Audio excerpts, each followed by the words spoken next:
10 సంవత్సరాల పాటు 2014 నుంచి 2023 దాకా సుకూన్గా బతికినాం. గరీబోళ్ళని కేసీఆర్ గారు బ్రహ్మాండంగా చూసుకున్నాడు. 200 రూపాయల పెన్షన్ ఉండే కేసీఆర్ ప్రభుత్వం రాకముందు దాన్ని 2000 రూపాయలు చేసిండు కేసీఆర్ గారు.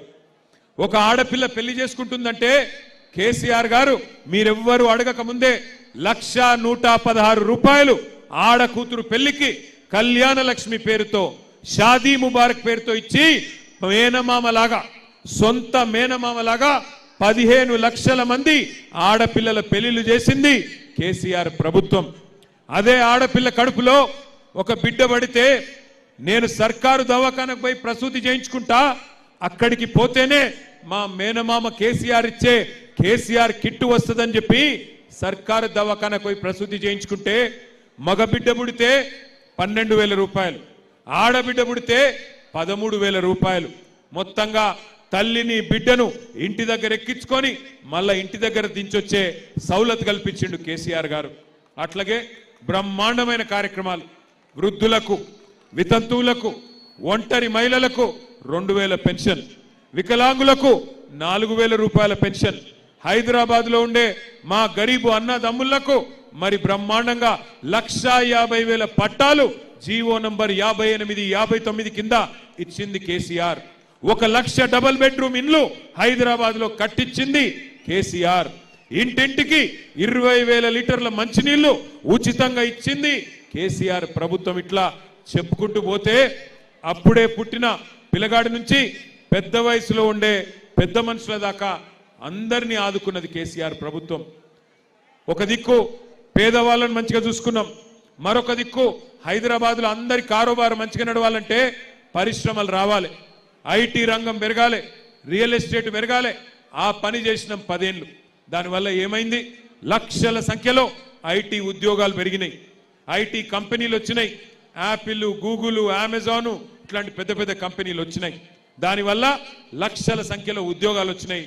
మరి లక్షల సంఖ్యలో ఉద్యోగాలు వస్తే హోటళ్లు మంచిగా నడిచినాయి, మిగతా దుకాణాలు మంచిగా నడిచినాయి. 10 ఏళ్ళు రియల్ ఎస్టేట్ బాగుండే అంతా బ్రహ్మాండంగా సుకూన్గా నడిచింది. కానీ ఇవాళ ఏమైంది? కాంగ్రెస్ ప్రభుత్వం వచ్చిన తర్వాత 2 साल में सब कुछ बर्बाद कर दिए. आप सोचो एक बार आज क्या हालत है. पर आने के लिए हुकूमत में कांग्रेस आपसे कई सारे झूठे वादे करी. ఎన్ని అబద్ధాలు చెప్పిన కాంగ్రెస్ వాళ్ళు యాదికున్నదా? మర్చిపోయినరా? యాదికి లేకపోతే ఒక్కసారి యాద్ చేయాలి.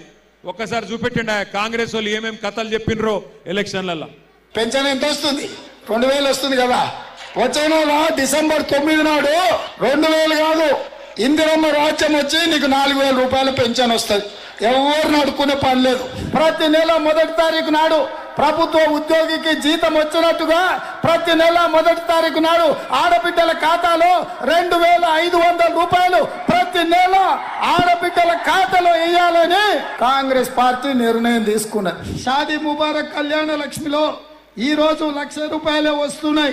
వచ్చే నెల మీరు తీసుకుంటే 1,00,000తో పాటు తులం బంగారం ఆడబిడ్డలకే ఇచ్చే పేదల కోసం ఇందిరమ్మ ఇల్లు కట్టుకోవడానికి, ఇల్లు లేని పేదలకు, పెళ్ళైన ప్రతి వాడికి ఇందిరమ్మ ఇల్లు కట్టుకోవడానికి 5 లక్షల రూపాయలు ఉచితంగా ఇవ్వాలని ఇవాళ కాంగ్రెస్ పార్టీ నిర్ణయం తీసుకున్నది. వచ్చినాయా అన్ని? ఏమేం మాటలు చెప్పిండో విన్నారా? 4,000 वजीफा मिला किसी को? 4,000 पेंशन వచ్చిందా? नहीं सुनाई दे रहा. 4,000 आसरा पेंशन मिला आपको? వచ్చిందా? 2,500 వచ్చిందా మహిళలకు? మిలా కిసికో? తులం బంగారం వచ్చిందా? కేసీఆర్ సార్ ముందే చెప్పిండు, వీళ్ళు తులం బంగారం ఇచ్చేటోళ్ళు కాదు, మెడల పుస్తల తాడు కూడా గుంజుకపోయేటోళ్ళు లంగలు, వీళ్ళు బద్మాష్లు. వీళ్ళట తులం బంగారం ఇస్తారట. ఇంకా ఆఖరికి చెప్తుండు ఇందిరమ్మ ఇండ్లు ఇస్తారంట. ఇందిరమ్మ ఇండ్లు ఇచ్చిండే వాళ్ళకన్నా? హైదరాబాద్లో ఒక్క ఇల్లు కట్టిండా? 2 ఏళ్లలో ఒక్క ఇటుక పెట్టిండా? ఇవాళ సిగ్గు లేకుండా ఓట్లు అడుగుతారట, మనం వేయాలన్నట. నేను ఒక్కటే మాట అడుగుతున్నా, ఏమంటుండే కాంగ్రెస్ ఆయన, మేము 2 ఏళ్లలో